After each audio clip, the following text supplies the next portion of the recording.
അസ്സലാമു അലൈക്കും വറഹ്മത്തുള്ളാഹി തആല വബറകാതുഹു.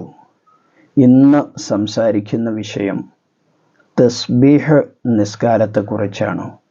തസ്ബീഹ് നിസ്കാരം ഒരുപാട് ആളുകൾക്ക് അറിയാം. എങ്കിലും ആ തസ്ബീഹ് നിസ്കാരം എത്ര റക്അത്താണ് നിസ്കരിക്കേണ്ടത്, ഏത് ദിക്റാണ് അതിൽ ചൊല്ലേണ്ടത്, എത്ര ദിക്റുകൾ അതിൽ ചൊല്ലണം, തസ്ബീഹ് നിസ്കാരത്തിൻ്റെ നിയ്യത്ത് എന്താണ്, ഇനി തസ്ബീഹ് നിസ്കാരത്തിലെ ഓരോ റക്അത്തുകൾക്കിടയിൽ ചൊല്ലേണ്ട ദിക്ർ മറന്നുപോയാൽ എന്ത് ചെയ്യണം, ഏതൊക്കെ സൂറത്തുകളാണ് അതിൽ പ്രത്യേകമായി നാം ഓതേണ്ടത് തുടങ്ങിയ വിഷയങ്ങളാണ് തസ്ബീഹ് നിസ്കാരത്തെക്കുറിച്ച് ഇന്ന് ഈ വീഡിയോയിലൂടെ സംസാരിക്കുന്നത്. ഇൻഷാ അല്ലാഹ് വീഡിയോ നിങ്ങൾ പൂർണ്ണമായും കാണുക. മറ്റുള്ളവരിലേക്ക് നിങ്ങൾ വീഡിയോ ഷെയർ ചെയ്തു കൊടുക്കുക. നിങ്ങളുടെ അഭിപ്രായങ്ങളും സംശയങ്ങളുമൊക്കെ കമൻ്റായി രേഖപ്പെടുത്തുക. അല്ലാഹു തആല നമ്മുടെ എല്ലാ കർമ്മങ്ങളും നമ്മിൽ നിന്ന് പരിപൂർണമായി സ്വീകരിക്കുമാറാകട്ടെ. ആമീൻ. പ്രത്യേകമായിരിക്കുന്ന ദിവസങ്ങളിൽ, മാസങ്ങളിലൊക്കെ നാം നിസ്കരിക്കാറുള്ള ഒരു സുന്നത്ത് നിസ്കാരമാണ് തസ്ബീഹ് നിസ്കാരം. എന്നാൽ മുത്തുനബി സല്ലല്ലാഹു അലൈഹി വസല്ലമ തങ്ങൾ തസ്ബീഹ് നിസ്കാരത്തിൻ്റെ ശ്രേഷ്ഠതയെക്കുറിച്ച് പറഞ്ഞത് കാണാം. ഒരാൾക്ക് എല്ലാ ദിവസവും നിസ്കരിക്കാൻ കഴിയുമെങ്കിൽ അവൻ എല്ലാ ദിവസവും നിസ്കരിക്കണം. അതല്ലെങ്കിൽ ആഴ്ചയിൽ ഒരിക്കൽ, അല്ലെങ്കിൽ മാസത്തിൽ ഒരിക്കൽ, വർഷത്തിൽ ഒരിക്കൽ. അതിനും കഴിയില്ല എങ്കിൽ അവൻ്റെ ജീവിതത്തിൽ ഒരിക്കലെങ്കിലും അവൻ നിസ്കരിക്കേണ്ട സുന്നത്ത് നിസ്കാരമാണ് തസ്ബീഹ് നിസ്കാരം എന്ന് പറയുന്നത്. തസ്ബീഹ് നിസ്കാരത്തിൻ്റെ ശ്രേഷ്ഠത നമുക്ക് ഇതിൽ നിന്ന് തന്നെ മനസ്സിലാക്കാൻ കഴിയും. അപ്പോൾ നമ്മുടെ ജീവിതത്തിൽ നാം തസ്ബീഹ് നിസ്കാരം പ്രത്യേകമായി നിസ്കരിക്കാൻ വേണ്ടി ശ്രദ്ധിക്കണം. പ്രത്യേകിച്ച് വിശുദ്ധമായിരിക്കുന്ന റമളാനു ഷരീഫിലെ ദിനരാത്രങ്ങളിൽ തസ്ബീഹ് നിസ്കാരം നാം നിസ്കരിക്കാൻ വേണ്ടി ശ്രമിക്കുക. നമ്മുടെ ദോഷങ്ങൾ പൊറുക്കപ്പെടാൻ അത് കാരണമായി തീരും. തസ്ബീഹ് നിസ്കാരം പകലിലാണ് ഒരാൾ നിസ്കരിക്കുന്നതെങ്കിൽ 4 റക്അത്ത് ഒന്നിച്ച് നിസ്കരിക്കലാണ് ഏറ്റവും നല്ലത്. ഇനി രാത്രിയിലാണ് ഒരാൾ നിസ്കരിക്കുന്നതെങ്കിൽ 2 റക്അത്ത് കഴിഞ്ഞ് സലാം വീട്ടി തുടർന്ന് 2 റക്അത്തും നിസ്കരിക്കലാണ് ഏറ്റവും നല്ലത്. ഒരാൾ പകല് 2 റക്അത്ത് നിസ്കരിച്ച് സലാം വീട്ടി 2 റക്അത്ത് പിന്നെയും നിസ്കരിച്ചു എന്നതുകൊണ്ട് നിസ്കാരം സ്വഹീഹാകാതിരിക്കുകയില്ല. രാത്രി ഒരാൾ 4 റക്അത്ത് ഒന്നിച്ച് നിസ്കരിച്ചു എന്നതുകൊണ്ട് നിസ്കാരം സ്വഹീഹാകാതിരിക്കുകയില്ല. പക്ഷെ അതിൻ്റെ രൂപം അങ്ങനെയാണ്. പകല് 4 റക്അത്ത് ഒന്നിച്ചും രാത്രിയിൽ 2 റക്അത്ത് നിസ്കരിച്ച് സലാം വീട്ടി തുടർന്ന് 2 റക്അത്തും നിസ്കരിക്കലാണ് ഏറ്റവും നല്ലത്. ഇതിന് തസ്ബീഹ് നിസ്കാരം എന്ന് പേര് ഈ നിസ്കാരത്തിന് തസ്ബീഹ് നിസ്കാരം എന്ന് പേര് വെക്കാൻ തന്നെ കാരണം ഇതിൽ നമ്മൾ 300 തസ്ബീഹുകളാണ് ഈ നിസ്കാരത്തിൽ നാം ചൊല്ലിത്തീർക്കുന്നത്. ഒരു തസ്ബീഹ് തന്നെ 300 തവണയാണ് നാം ചൊല്ലിത്തീർക്കുന്നത്. സുബ്ഹാനല്ലാഹി വൽഹംദുലില്ലാഹി വലാ ഇലാഹ ഇല്ലല്ലാഹു അല്ലാഹു അക്ബർ. സുബ്ഹാനല്ലാഹി വൽഹംദുലില്ലാഹി വലാ ഇലാഹ ഇല്ലല്ലാഹു അല്ലാഹു അക്ബർ എന്നതാണ് ദിക്ർ.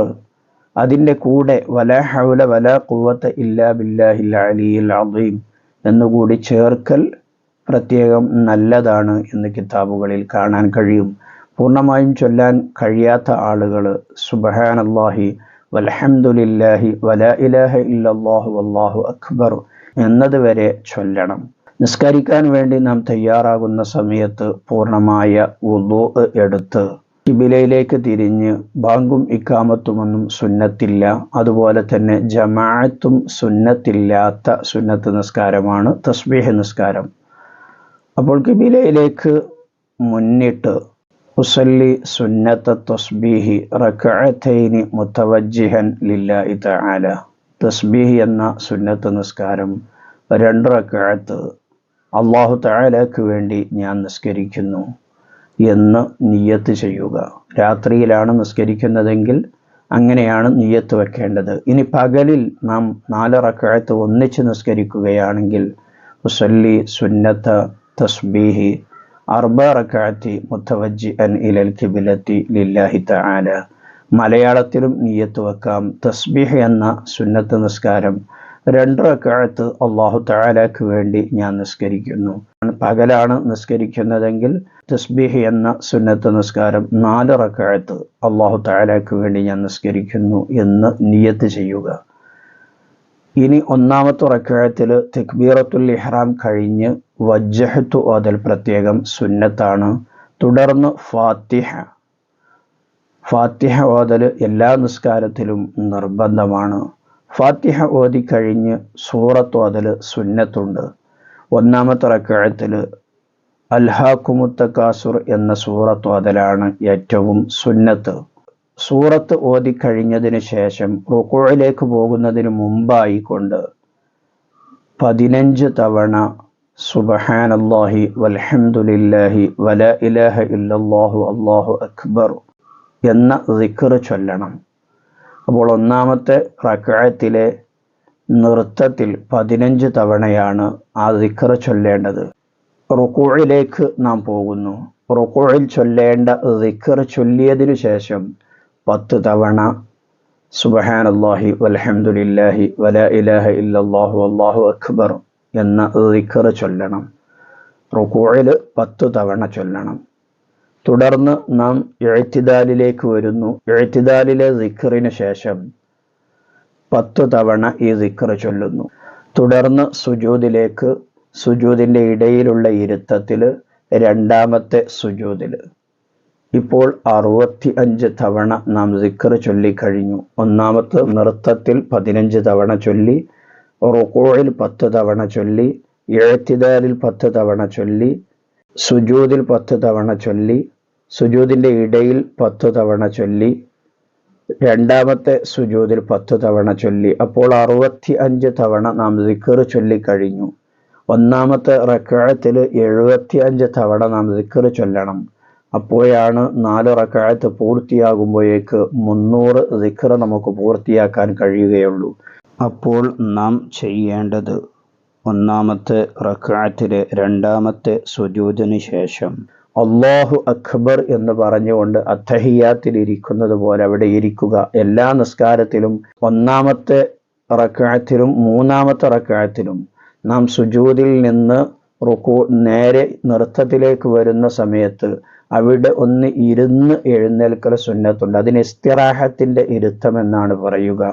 ആ ഇസ്തിറാഹത്തിൻ്റെ ഇരുത്തം അല്ലാഹു അക്ബർ എന്ന് പറഞ്ഞുകൊണ്ട് നാം അവിടെ ഇരുന്ന് 10 തവണ ഈ ദിക്ർ ചൊല്ലിയിട്ട് നേരെ എഴുന്നേൽക്കുക. ആ എഴുന്നേൽക്കുന്ന സമയത്ത് തക്ബീർ ചൊല്ലേണ്ടതില്ല. എഴുന്നേറ്റ് നാം 2ാമത്തെ റക്അത്ത് ഫാത്തിഹ ഓതി. 2ാമത്തെ റക്അത്തിൽ ഓതേണ്ട സൂറത്ത് വൽ അസ്ർ സൂറത്താണ്. അങ്ങനെ സൂറത്ത് ഓതി 1ാമത്തെ റക്അത്തിൽ നാം ചൊല്ലിയതുപോലെ തന്നെ ദിക്റുകളൊക്കെ ചൊല്ലി 2ാമത്തെ സുജൂദും കഴിഞ്ഞ് അത്തഹിയ്യാത്തിനിരിക്കുമ്പോൾ അവിടെ അത്തഹിയ്യാത്തിന് ഇരുന്ന് അത്തഹിയ്യാത്ത് പൂർണ്ണമായും ചൊല്ലി അതിനുശേഷം 10 തവണ ഈ ദിക്ർ ചൊല്ലി നാം സലാം വീട്ടുന്നു. പകലിലാണ് നിസ്കരിക്കുന്നതെങ്കിൽ 3ാമത്തെ റക്അത്തിലേക്ക് നാം എഴുന്നേൽക്കുന്നു. ഇങ്ങനെ 4 റക്അത്ത് പൂർത്തിയാകുമ്പോഴേക്ക് നാം 300 തവണ ഈ ദിക്ർ ചൊല്ലി തീർത്തിട്ടുണ്ടാകും. അല്ലാഹു തആല പതിവാക്കാൻ തൗഫീഖ് നൽകുമാറാകട്ടെ. ഈ റുകൂഇൽ ഈ ദിക്ർ നാം മറന്നു. എന്നാൽ തൊട്ടടുത്ത് വരുന്നത് ഇഅ്തിദാലാണ്. എന്നാൽ ഇഅ്തിദാലിൽ ചൊല്ലേണ്ട ദിക്ർ മാത്രമേ ചൊല്ലാൻ പാടുള്ളൂ. ഇഅ്തിദാലിൽ ചൊല്ലേണ്ട ദിക്റും അതോടൊപ്പം തന്നെ പറയപ്പെട്ട സുബ്ഹാനല്ലാഹി വൽഹംദുലില്ലാഹി വലാ ഇലാഹ ഇല്ലല്ലാഹു അല്ലാഹു അക്ബർ എന്നുള്ള ദിക്ർ ഇഅ്തിദാലിലെ കണക്കാക്കിയ എണ്ണമുണ്ട്, 10 എണ്ണം. ആ എണ്ണം മാത്രം ചൊല്ലിയിട്ട് നേരെ നമ്മൾ സുജൂദിലേക്ക് പോകുമ്പോൾ സുജൂദിൽ പറയപ്പെട്ട 10 എണ്ണവും അതോടൊപ്പം തന്നെ നഷ്ടപ്പെട്ടു പോയ 10 എണ്ണവും കൂടി സുജൂദിൽ നമുക്ക് പൂർത്തീകരിക്കാൻ പറ്റും. ആ കാര്യം നാം പ്രത്യേകം ശ്രദ്ധിക്കണം. അല്ലാഹു തആല നമുക്ക് ചെയ്യാനും ജീവിതത്തിൽ പകർത്താനും തൗഫീഖ് നൽകുമാറാകട്ടെ. നമുക്ക് ഇതിൻ്റെ പ്രാർത്ഥന കൂടി പഠിക്കണം ഇൻഷാ അള്ളാഹ്. പ്രാർത്ഥന കേട്ട് വീഡിയോ നമുക്ക് അവസാനിപ്പിക്കാം. വീഡിയോ നിങ്ങളെല്ലാവരിലേക്കും ഷെയർ ചെയ്തു കൊടുക്കുക. നിങ്ങളുടെ വിലപ്പെട്ട അഭിപ്രായങ്ങളും അതുപോലെ തന്നെ നിങ്ങളുടെ സംശയങ്ങളുമൊക്കെ കമൻ്റായി രേഖപ്പെടുത്തുക. അൽഹംദുലില്ലാഹി റബ്ബിൽ ആലമീൻ.